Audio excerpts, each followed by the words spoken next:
Welcome back muli mga katiits.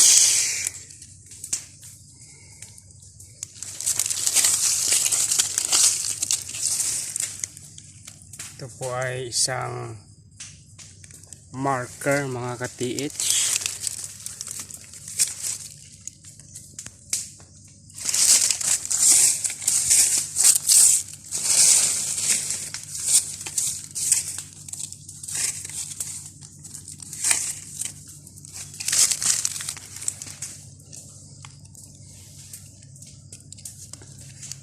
Para po siyang animal marker mga katiits, no?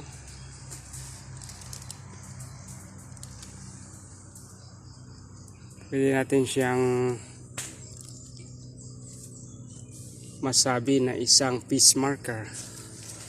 Ngunit dito sa bandang likod niya mga katiits, meron pong letter T na nakaukit.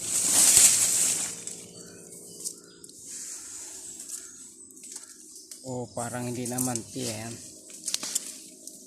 Square po siya mga katiits ang nakaukit sa kanyang likod.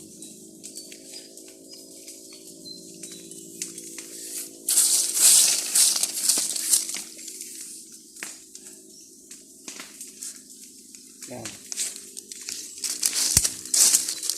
Pwede natin siyang hindi mapansin, parang natural lang sa kanya yung kanyang hugis, pero sa mga nag-aaral po ng treasure hunting ay mahalaga po ang ganitong mga markers mga katiits.